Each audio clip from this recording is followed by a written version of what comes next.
you are already falling in love with me. I'm gonna make you wish you were dead. Welcome to MsMojo, and today we're looking at central players from romantic comedies whose choices or personalities are anything but aspirational. I don't need your help, okay? Can you back off? Number 20, Erica Sutton, 40 Days and 40 Nights. There will be those who think Matt Sullivan is the worst role model from this early 2000s rom-com. However, our focus is on his love interest, Erica Sutton. Why? You don't want me? No, of course I want you. I care about the vow.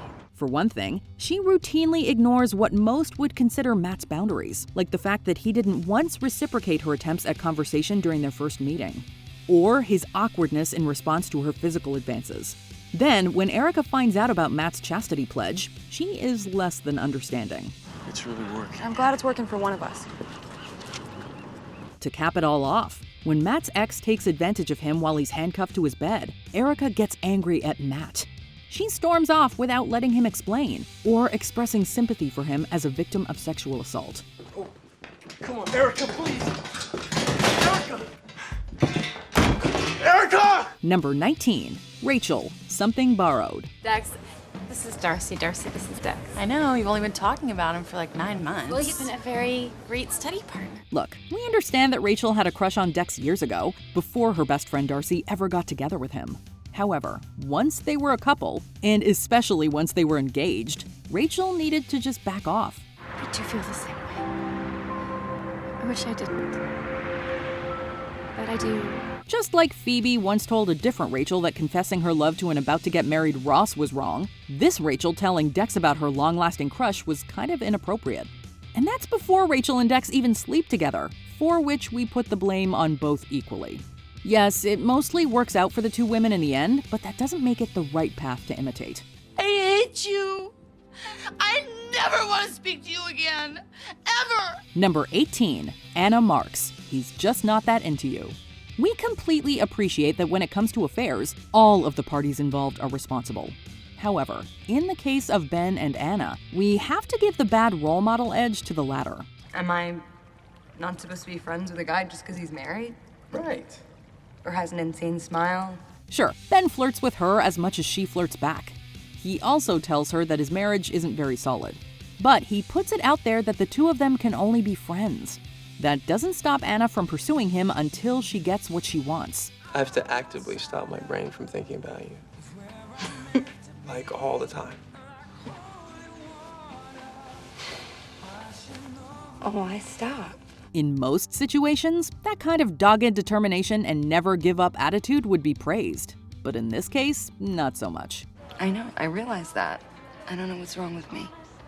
What's wrong with me? Number 17, Holly Golightly, Breakfast at Tiffany's. I'm like Cat here.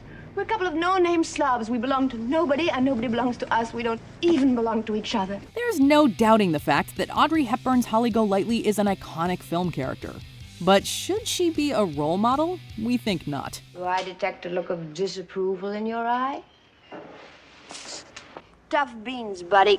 Because that's the way it's gonna be. Her occupation as a socialite and charging a fee for time spent with her leads to her pushing away relationships that could be more meaningful. She also makes money helping out a jailed mob boss, which is a more black and white example of her flawed character. In the end, she chooses love and a good guy. But for most of the film, she just uses people to fill her emotional void. I'd marry you for your money in a minute. Would you marry me for my money? In a minute.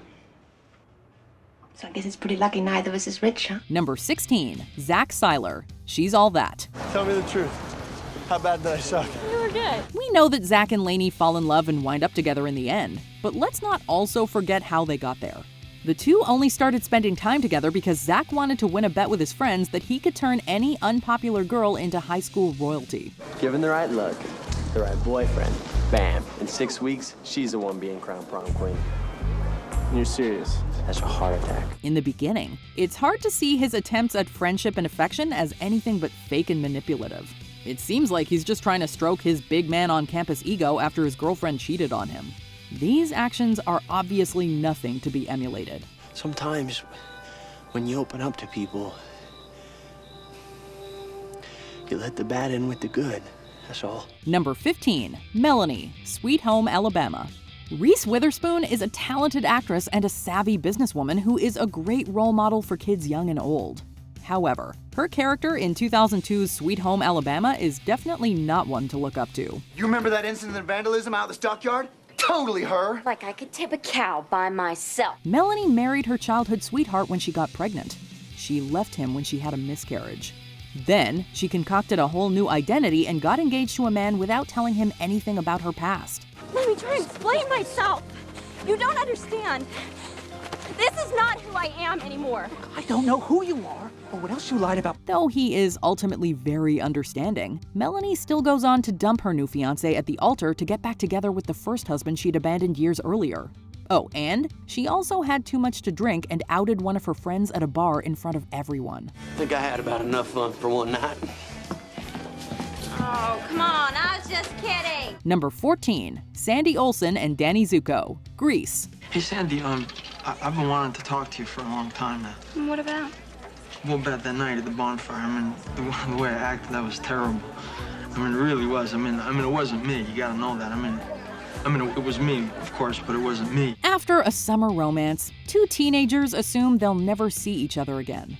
That all changes when one of them shows up at Rydell High School where the other is leader of a greaser gang. You'd think they'd be so happy to see each other. And while that's obviously the case for new student Sandy, Danny, in order to keep up his bad boy rep, blows her off. You're a fake and a phony, and I wish I'd never laid eyes on you. If you have to be a jerk to someone you care about in order to be cool, then that's not the kind of cool you should want to be. As for Sandy, not only does she forgive Danny, but at the end of the film, she also completely changes her look and attitude in order to appeal to him. Sandy? Tell me about it, stud. Number 13, Tom Hansen, 500 Days of Summer. She never cheated on you? No, never. She ever take advantage of you in any way? No. And she told you up front that she didn't want a boyfriend? Yeah.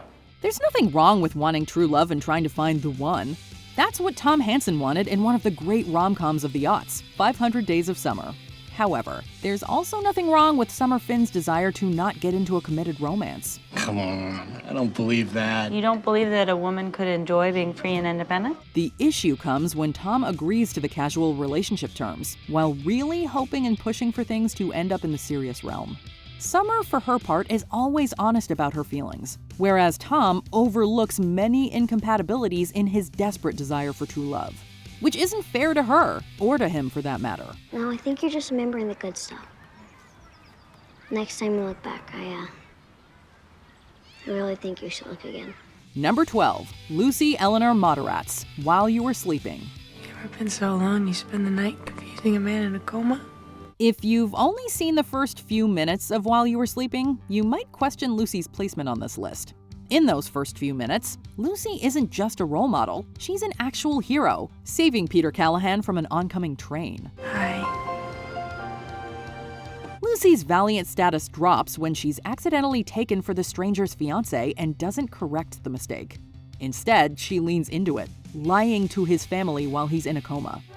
We saw each other, and he smiled, and I knew that my life would never be the same. Then, when he wakes, she keeps up the lie, allowing him to believe he has amnesia.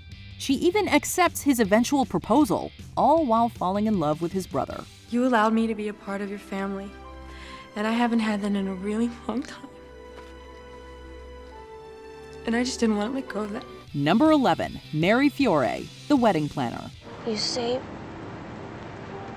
my shoe.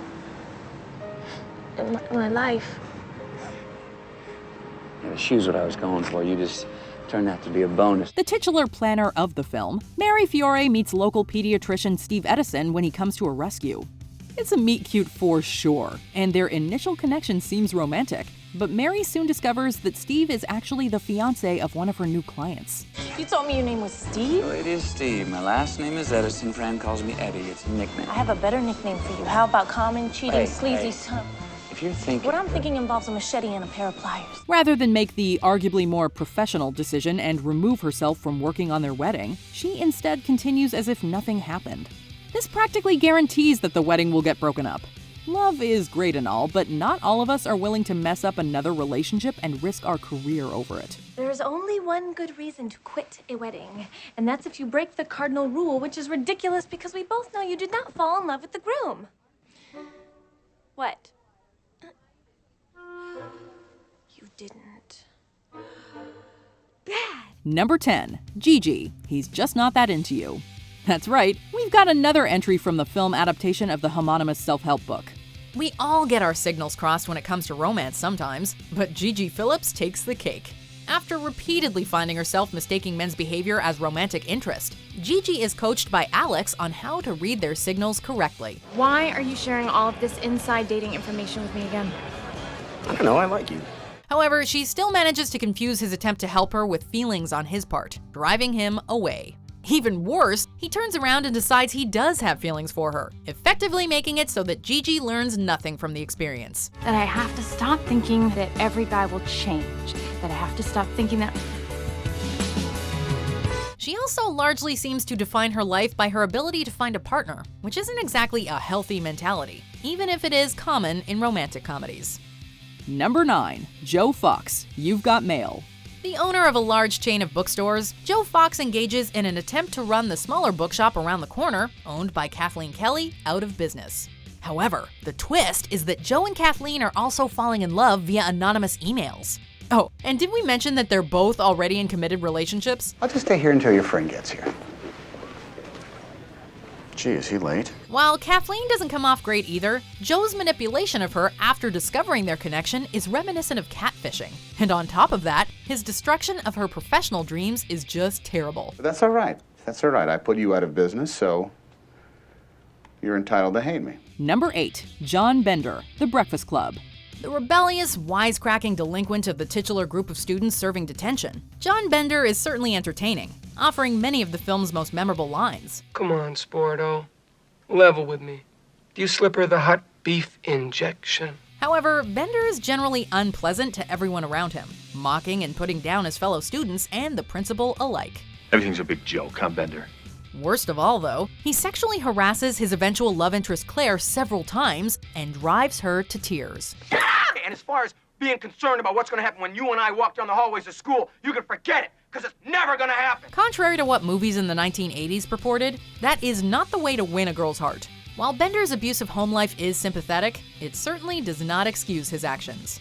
Number 7. Annie Reed, Sleepless in Seattle. Sam Baldwin is a widower whose son Jonah convinces his father to talk on the radio about how he misses his wife. Tell me what was so special about your wife. Well, how long is your program? This sparks interest across the country, particularly from women who become enamored with Sam, including reporter Annie Reed, who's engaged. Annie breaks it off with her fiancé, but not before traveling across the country to secretly watch Sam and his son play, albeit because Jonah led her on.